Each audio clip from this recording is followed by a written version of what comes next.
Hey everybody, Mark Greenawalt here with Mark Greenawalt Fine Art, and I am just so thrilled to share with you the latest photo journey that I've put together here on my YouTube channel. This was a rare opportunity that I had that presented itself in April 8th of 2024, and I decided to go for it. It was going to be a total eclipse of the sun over the USA, and although I'd seen partial eclipses before, this was something that I just could not pass up. So after quite a bit of preparation, I found myself on the plaza of the Rock and Roll Hall of Fame for what they called Solar Fest, and that's where I took the most epic photo I've ever shot. So what an amazing journey, and I want to share it with you now. Here we go. So a few years earlier, there was an eclipse that offered photographers a rare opportunity to see the Ring of Fire, and that's an eclipse where the moon's apparent diameter is smaller than the sun, so there's actually a ring of the sun that you still see around the edge of it. I wasn't in the path of totality for this, and talk about FOMA. I really wished I could have saw it, but I only got to see a partial eclipse here in Phoenix, Arizona. But I knew if the opportunity presented itself again, I really wanted to take advantage of it. As news of this eclipse drew closer, it seemed there was too many irons in the fire and not a lot of extra money in my fun money account. And it just seemed unreasonable to think that I'd be able to make it happen. And this time the moon's apparent diameter was larger than the sun, so it would be a total eclipse. But as I kept thinking about it, I studied the path of totality to see if there was somewhere that I could drive for the day. And I saw that it was passing through Texas, was a bit far for a drive for the day, so I started looking into flights. I had some frequent flyer miles with Frontier, but not enough to get to my first choice of Austin. And then by March 22nd, it was less than 3 weeks till totality. My wife thought it was crazy to want to spend money and time to go see something that was only going to last about 4 minutes, but you know how us crazy photographers are. Especially if you go all that way and it's cloudy and raining and you don't get to see anything anyhow. But I kept researching options, and Cleveland, Ohio was another city that was on the line of totality that Frontier Airlines flew to, and I had just enough points for a free flight there. Cleveland wasn't necessarily one of my top destination places, but when I remembered that that's where the Rock and Roll Hall of Fame was, I was thinking, hey, that's a bucket list item that I wanted to see anyhow. So even if the skies don't cooperate, I could still check off one thing on my list of goals by visiting this music mecca. So without further ado, I booked the flight. So when it came time to prepare for this trip, I looked at the camera gear I had, and I decided that I didn't really want to try too many things new because I'm kind of used to the system I have, and I knew that the lenses I have when I zoomed into a lunar eclipse were sufficient for my purposes. Of course, I'd love to have the lenses and telescopes NASA has on hand to take shots of this, but I decided to keep everything I have. The one thing I did need to get was a solar filter, which is like a neutral density. It's like 20 stops. So that's the one thing that I did buy. So this next segment is for all you photographers out there that are thinking about shooting this. So this is the gear I used, how I set it up, and everything that I worked with. Okay, so here's what I took with me to Ohio. I packed up on a plane. I traveled as light as I possibly could. This is the camera bag I took, and I definitely would recommend having a sturdier tripod than what I used, but this thing's pretty heavy and doesn't travel as easy. So this K&F Concept is really lightweight and packs down very small. So this is what I took with me. As far as camera, I was using a Canon 5D Mark III. I'll show you how we set this thing up. Basically put the doubler on first.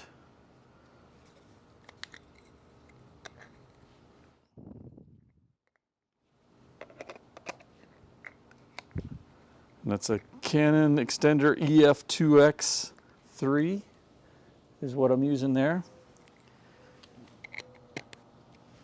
And then open this up and put on the 70 to 200. And so this is basically what I was using for this whole thing. Putting this into the bottom of the lens. Obviously you don't put it into this because of the weight of it. And then that slides into this bad boy. I'll bring this up here so you can see it. So then you can slide this in, lock it in. Okay, so that's kind of step one. I think the one thing that I'd point out too was that during this whole thing, I kept my tripod as low as possible. And one of the reasons for that is just you want to avoid every bit of shake that you can possibly avoid. All right, the next thing I have is this is a K&F Concept density filter that's for the sun. And this thing is like 20 stops. So this is allows you to take pictures of the sun directly. And you can look through the viewfinder and everything. So safety first. So this goes on the front of the camera. So I ordered this from Amazon. And that screws on just like that. And then the next thing I wanted to point out that I used was to avoid camera shake whenever you hit the shutter release button. I bought this Pixel Pro wireless timer remote control TW283RX, which has proven to be pretty nice. So hooking up the Pixel Pro plugs into the adapter here on the side. So my camera settings. First of all, I had an ISO of 320. I know that 100 may have given me just a little bit less grain, but I personally just really like 320. And then as far as aperture, I set it to f9. I felt like that would give me a little bit of tolerance on the focusing and make it just a little bit more in focus for me. And then as far as the shutter speed, I set it up. I found out that 1/50th of a second seemed to be optimum, but I did bracket my shots so that I would have a stop brighter and a stop darker. So it was 1/100th of a second and 1/125th of a second. Now with the Pixel Pro, I set it up so that every time I took one picture, it would auto bracket and take the other two pictures right side by side. So I gave myself just a little bit of an out if I needed to in Photoshop if I wish I'd shot just a little bit darker or lighter. So that's basically the camera settings. And then as far as the settings on here, I did use autofocus initially to focus on the sun. And that's when I'm looking through the viewfinder, making sure I got it at a nice spot, and I'd focus. But then I would turn that focus off so that each time I hit this, it wasn't trying to refocus. I would count on that. But I did every now and then have to move the camera because the sun does travel as you're taking pictures. And whenever I was moving it, I'd go ahead and refocus, and just in case there was any slip in the focusing there. Image stabilization, as much as I think it may have helped, because we're doing so much stabilization from the remote shutter and also from the tripod being so low and on a tripod, I believe that any image stabilization may have actually interfered and actually caused more shaking that wasn't really needed. So that's kind of it. The one thing I would mention is there was a scramble, and it was a little bit of a guesswork. Once the sun went into total eclipse, obviously the first thing I had to do was to take the lens off, the neutral density filter. Had to take that off quickly so that I was ready for the partial eclipse and even the diamond ring when it was the last points of it. And I feel like I got lucky because I found it pretty quickly. Ironically, I kept all the same settings except for the shutter speed. So I kept the 320 ISO, I kept the f9, but my shutter speed, it seemed like without the lens on, the shutter speed ended up being 1/100th of a second, seemed to be the sweet spot. And then of course the bracketing was still going on, so I had 1/50th and 1/200th as my other two exposures. And then as it was coming out of it, I scrambled again and kind of just messed with it as I was going and taking pictures as quick as I could when it was coming out, and that's basically how it went. So several times in this video, you'll hear me talk about the app that I was using. It's called the Solar Eclipse Timer. It's available. It's only $2 on the App Store. When I bought it, I didn't know if it'd be worthwhile or not, but it was a godsend. So basically what it does is you put in your GPS exact location, and then it knows exact times of when everything's going to happen with first contact and so forth, and it gives you warnings. So this is kind of what it would sound like when you got a warning. Eclipse event, open app. So it would tell you all these things as you were going, and you'd be able to look down and see the time that you have left before any one of these events. So it was a great way to keep track of the eclipse. So my flight arrived in Cleveland the afternoon before the eclipse, and since there was still daylight available, I hopped on the RTA Red Line and went downtown for a scenic and architectural photo ops. And I took the train to Tower City stop, which in itself was a cool photo opportunity architecturally. And then it was walking distance to the Rock and Roll Hall of Fame from there. A few of the sites along the way included the Tower City Shopping Center itself, like I said, where the train stop was, the Soldiers and Sailors Monument, the Fountain of Eternal Life, these mirror structures that were by the Performance Center. I couldn't find really what they were called or anything, but they were kind of cool. So here's a little selfie of me. I went by the free stamp sculpture. Obviously, I could see the Huntington Bank Field, which is home of the Cleveland Browns from where I was. And then finally, I walked over the bridge to the Hall of Fame itself. I spent some time on the plaza by the iconic Long Live Rock sign, which I also got a guitar pick with that on it. So that's what I'm wearing in this video. But I noticed that the O in the signage, they were all ready for the Solar Fest event that was taking place here. I took quite a few daytime shots and then ventured out to the Bicentennial Park. I don't know how you say it, Vonovich, I believe. Bicentennial Park for some sunset views of Lake Erie. And there was two lighthouses there. I guess they're called the Cleveland East Breakwater Lighthouse and the Cleveland Harbor West Pierhead Lighthouse. So I got a few shots of those as the sun was setting. But as the magic hour arrived, I headed back for more architectural shots of the illuminated now Rock and Roll Hall of Fame. And it did not disappoint. It was beautiful. And once the daylight was gone, I walked farther into town to see the GE Chandelier and Playhouse Square. The last stop before Ubering back to the hotel was to add to my collection of local beers that I'm collecting from every state. And I stopped at Masthead Brewing Company for a pint of Midwest Red IPA. My hotel was pretty far from downtown due to the Final Four women's basketball tournament being in town. I guess all eyes were on Caitlin Clark, who apparently was at the Solar Fest at the Rock and Roll Hall of Fame too, but I didn't see her while I was there. So I woke up on the day of the event, and in my hotel room, I looked out the window, and to my chagrin, I couldn't believe it, but there was cloudy skies and actually even rainy drizzle a little bit. And I thought, oh, I hope this is not a wasted trip. But I stayed optimistic, packed up my stuff, got some breakfast, took an Uber downtown, and got to the Rock and Roll Hall of Fame as it was opening. Their hours was 10 to 10. They had extended hours throughout this fest, so I wanted to get there as early as possible. I'd been to, Hard Rock cafes throughout many cities, and I always enjoy looking at the costumes and the guitars and the instruments and everything that the celebrities have played. And even in the Hard Rock Casino in Vegas had quite a few things. But I got to say the Rock and Roll Hall of Fame has the creme de la creme. So as I ventured around looking at everything, I definitely got to see the whole display, I believe. I didn't get to read quite everything because I was still just a little bit rushed. But when the time came for the eclipse, I thought it was very cool that they actually closed the museum so that all the employees would have the opportunity to see it also.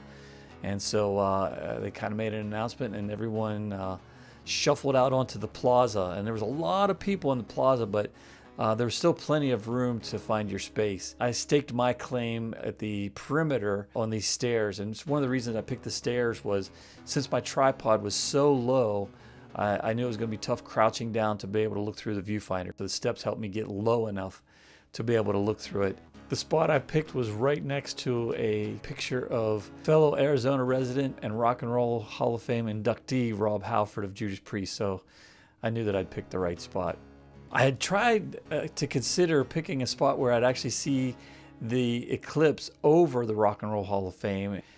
In my mind, I was thinking that would be a possibility, but common sense kind of set in when I got there because, first of all, the sun's moving this whole time, so to get a spot where you'd be able to see the architecture and the sun was difficult.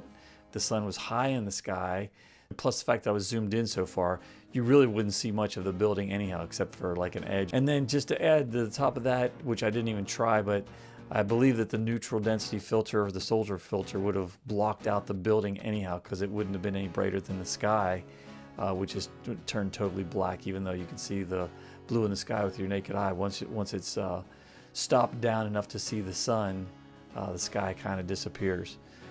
So once I had my spot, I turned on the app, made sure it had the exact coordinates of where I was, and I took a few test shots just to make sure that everything was working, and I made sure that the shutter release cable was working and so forth. So, and I was ready. First contact started at 1:59, and so from that point on, I started taking my series of 3 exposures every 5 minutes so that I would have enough to be able to show progression as the moon went across the sun. It was 72 degrees Fahrenheit as it began, and I knew to expect the temperature to dip. It's easy to list facts like this, but there's no way to describe the sensory experience and the emotional excitement that was building. You know, at times it felt like a waiting game, but yet at other times there was almost like anxiety of not being prepared enough, even though I felt like I was, but I would hate to miss the key moments. Luckily, the app would remind you of the times and show you a countdown to each phase, while it gave you notes to notice things like the sky dimming and the temperature dropping. I brought along some solar cardboard glasses that I had from the last time. They did hand out these cardboard ones at the event for everyone that say Cleveland on it, a blackout to remember, and it's got the date on it, so a nice little commemorative thing. So everyone was wearing these, and the whole city seemed to be bustling. Even beyond the plaza, they were having what's called the Total Eclipse Fest that was at the Great Lakes Science Center, but it was all over the harbor that we were at. Claims that there was 37,000 guests visited. I noticed the celebrities. Robin Roberts was with Whit Johnson, and they were broadcasting for ABC on the plaza. But people from all over the country, and I guess perhaps the world, were looking up. You know, we had an hour to wait for the moon to pass over, so you didn't really stare the whole time, so there was a lot of camaraderie and just talking amongst ourselves. There was one thing that was really interesting while the moon was passing over. Was I heard these real loud sonic booms, and I just assumed, because it sounded like a cannon, I just assumed that they were doing it maybe to scare the wildlife so that they weren't freaked out by the eclipse itself. I don't know, that's total guess, just an idea that I had. But more recently, I've tried to research what that was to see if that was something they did on purpose, because it was really loud and I couldn't really tell what direction it was coming from. But it sounds like there's a chance that that might be what's called a sonic boom that's upper atmosphere because of the changing temperature from the eclipse. So that's another thing that I got to experience, but I had no idea what it was, and nothing that I had researched prepared me for that. But it was definitely something very interesting. As we were seconds from totality, I have the solar filter on the camera it's all screwed off, and I'm ready to remove it. It's getting exciting at this point because I'm worried that I'm going to miss the shot. And when I say the shot, there's 2 things that happen. The first thing, that as the sun is going past, there's this last flare that you have, which they call the diamond ring, because you see the ring around the moon, but there's still this one flare at the one side, and it would be at the top as it was happening. So they call that the diamond ring. So I was worried that I would miss that, but here's my shot. So I got that one, so I was glad of that. And then the next thing that happens is, as the little sliver of the crescent moon at its very thinnest, there's one point where you actually see it through the craters on the moon. So it looks like little beads of light, and that's called Bailey's beads. So once again, I feel so fortunate that I was able to capture that also. So I was able to get both of them. At the time, I didn't know if I got it or not, because I was fiddling with taking the lens off and then still trying to take my 3 shots. And I did change the shutter speed for that. Once again, I didn't know if I got it till basically I had a moment to take a look at it. I knew I'd have a second chance as it comes out the other side. But the one thing I'm so glad that I did, and everything warned you for this, is don't get caught up so much in taking photos and miss the event. And once it went into totality, it's so hard to even describe. Like I said, the temperature dropped from, I think it was 72, I think it went down 8 degrees or so. I did want to give props to the Rock and Roll Hall of Fame put together a Spotify playlist that was all songs related to the Eclipse. Some less related than others, but some just point on. And during this time, they played Black Hole Sun, and they played Ain't No Sunshine When She's Gone, which was just, you kind of wanted to look over your shoulder and grin at whoever put it together because it was just so perfect. Such a good soundtrack to what was happening. As I looked around, I looked at the horizon, and it was like sunset. At every direction you looked, all the way around me was sunset.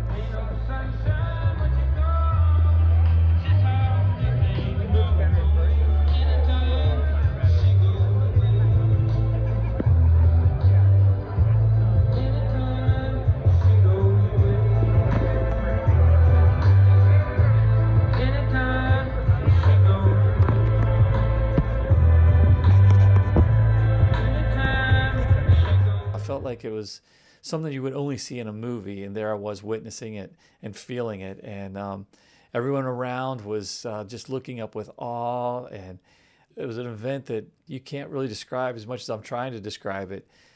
It was just really, really, really incredible. All I could do was stare at it, knowing it was a fleeting moment that I would never forget.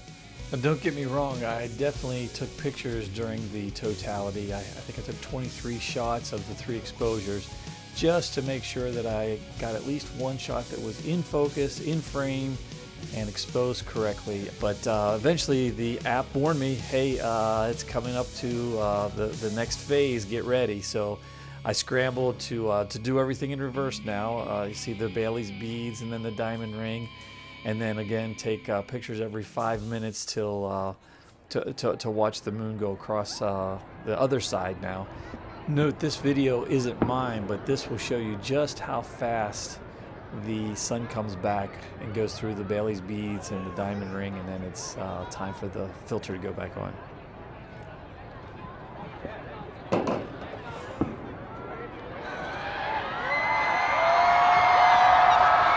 One thing that was so great about this is, I mean, it was timed perfectly. So once again, props to the Hall of Fame. Here Comes the Sun by the Beatles was playing as the sun came back out into to being, and you could just feel the warmth, like a cloud passing over. It was that feeling of the sun coming back out, and it was just such an incredible time. The crowd slowly dissipated. You know, for them the thing was over, but for us stalwart photographers who had to get every last piece of the second half of it, we stuck around. So it was only us photographers left on the plaza at that point.